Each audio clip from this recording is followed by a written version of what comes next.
Alright everyone, so today we're playing Warhammer Darktide in 2025. This is a game that I honestly never even heard of before now. I just saw it on sale, I'm like, this is an interesting looking game, and I decided to buy it and play it, and honestly, I was completely blown away by what I got out of this experience playing this game.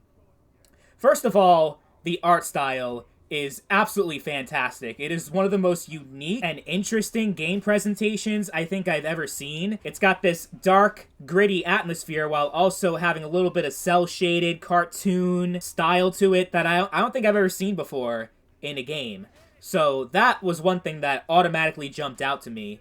The other thing is the actual gameplay itself. The melee combat is like some of the most satisfying I have ever felt in any video game before, and the game puts such heavy emphasis on melee combat. It obviously, you have a lot of weapons and guns, and you have a different class system and perk system, and there's just so much to sink your teeth into in this game. There's a lot of content, there's a lot of progression, that it's a really solid co-op experience in 2025, especially since it has full crossplay support across PlayStation, Xbox, and PC. So that's a huge thing right there, because there are a lot of games that I play on this channel, especially co-op games, where I'm like, the game is really good and it's a lot of fun, but it doesn't have crossplay, so, whether or not that is a problem for you, I always say that. But in the case of Darktide, that's not even an issue. You can play with your friends no matter what system you play on, and that's always great. The story and campaign is also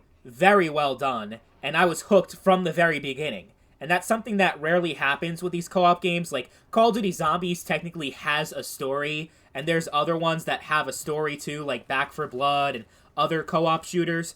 But I couldn't give less of a shit, honestly. Like, I just kill the zombies and I just, kind of ignore all the story elements to it because they're just not all that interesting to me. But Darktide really was something in terms of the story and the world building and everything that they even have like full character customization and role-playing elements mixed in there. It kind of has a little bit of an MMO vibe too. It's very similar like to Destiny in a lot of ways. Not trying to say that they're the same exact game or they even play similar to each other, but in terms of the concept of it being an ever-evolving live service and having this hub world where you have all these different players coming in and you can do missions together. And yeah, it's a really fun game. A really fun game that still has a lot of life left in it, despite the player base obviously declining quite a bit over the past couple of years.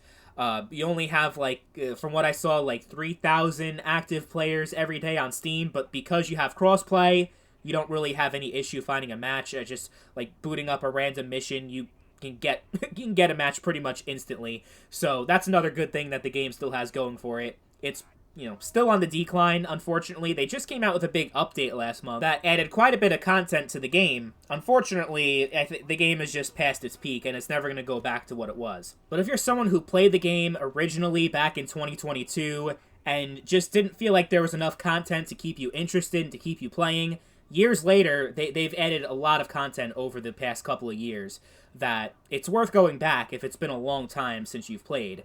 And for brand new players, I would say if you're a fan of co-op zombie games, then this is a great option for you. The enemies are technically not zombies, but they behave very similar to zombies.